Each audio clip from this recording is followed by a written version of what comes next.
السلام عليكم. النهاردة إن شاء الله هاعمل معاكم رز بالخلطة بطريقة سهلة وطعم تحفة وشكله حلو جدًا، تقدري تعمليه في العزومات، وأهم حاجة إنه بيتحضر في أقل من نص ساعة. يلا بينا نسمي الله ونشوف هنعمل الجمال ده إزاي. بسم الله. أول حاجة في حلة على النار وبنزل بمعلقتين سكر وبسيبه يتكرمل على نار متوسطة لغاية ما يسيح ولونه يتحول للون الذهبي، وما بقلبوش أبدا إلا لما يبدأ يسيح. أول ما بيتكرمل ويوصل للمرحلة دي بقلبه وبهدي النار جدا وهضيف له معلقة كبيرة من السمن. بقلبهم كويس مع بعض وهضيف الرز.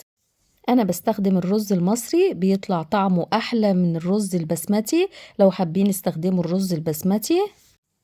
تقلبتين تلاتة للرز مع الكراميل والسمن، وهنزل بالتوابل بتاعتي: ملح وفلفل اسود، ورقتين لورا، ومعلقة صغيرة كركم ممكن تستغنوا عنها، وواحدة لومي اللي هو الليمون المجفف، ممكن تحطوا عود قرفة، وهضيف مكعب مرقة وبنزل عليه بالمية المغلية أو الشوربة. كمية المية يدوب تغطي الرز بمقدار عقلة صباع زي ما بنعمل الرز العادي بتاعنا.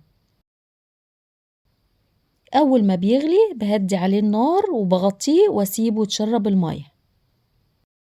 وهنا بعد حوالي 10 دقايق الرز اتشرب المية، هشيل اللومي وورق اللورة وبضيف له شوية زبيب، ممكن تستغنوا عنه بس بيدي طعم حلو قوي للرز. تقليبة واحدة عشان الزبيب يتوزع في الرز، وبغطي عليه وبسيبه يكمل سواه. لو لقيتيه محتاج مية ضيفيله شوية مية صغيرين. وعلى بال الرز ما يستوي بعمل الكبد والقوانص. معايا هنا كيلو من الكبد والقوانص، الكمية ترجع لكم، ممكن تعملوها بكيلو بنص كيلو زي ما تحبوا. غسلتهم كويس قوي ونضفتهم وبنقعهم في محلول مية وعليها معلقة ملح ومعلقة دقيق وعصير نص ليمونة ومعلقة صغيرة من الجنزبيل، وبعد كده بشطفهم وصفيهم، بيكونوا زي الفل وريحتهم في منتهى الجمال. وقطعتهم لقطع صغيرة وفصلت الكبد عن القوانص والقلوب. ودلوقتي في حلة على النار حطيت فيها معلقة كبيرة من السمن. أول ما بتسخن بنزل عليها بالقوانص والقلوب، بديهم تشويحة الأول لمدة 5 دقايق قبل ما أحط الكبدة، لأن القوانص بتاخد وقت في التسوية أكتر من الكبدة. تمام كده. هنزل بقى بالكبدة، مش بقلب الكبدة لما بحطها، بسيبها كده مدة دقيقة لغاية ما يتغير لونها عشان ما تنزلش ميتها وتفضل طرية معايا. وهنزل عليهم دلوقتي بملح وفلفل ومعلقة صغيرة من البهارات. تقلبتين كده لمدة 5 دقايق لغاية ما يتشوحوا. وهنزل عليهم ببصلة متقطعة وافضل اقلب في البصل معاهم لغاية ما يدبل ويتطعموا من بعض. لو حابينها سبايسي ممكن تضيفوا فلفل حامي. وأول ما تستوي قبل ما اطفي النار عليها هضيف فصين من التوم مفرومين ناعم. تقليبة واحدة كده خلاص بقت جاهزة، هطفي النار كده. الكبد والقوانص بقت جاهزة والرز عندي استوى.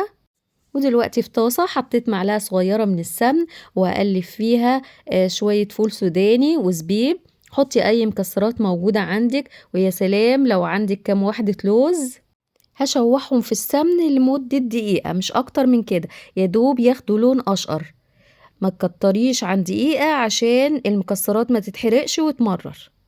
ابتدي بقى نقدم الأكلة الجميلة القمر دي. حطيت الرز في طبق التقديم وهحط عليه الكبدة في النص، وبوزع المكسرات على الطبق كله، على الكبدة وعلى جوانب الطبق بالشكل ده. وآخر حاجة رشة كده من البقدونس بتدي شكل حلو. ما شاء الله ريحتها خطيرة، والشكل طبعا مش محتاج كلام، هو بيتكلم عن نفسه. والطعم حلو جدا. وأحلى وأهم حاجة بالنسبة لي إنها ما بتاخدش وقت في التحضير، فأقل من نص ساعة كنت خلصت. وبتعجب الولاد جدا، وبتعمليها في العزومات بتشرفك وشكلها تحفة وشيك جدا. أتمنى تعجبكم وتجربوها. وبكده أكون وصلت نهاية الفيديو. أسيبكم في رعاية الله، والسلام عليكم ورحمة الله وبركاته.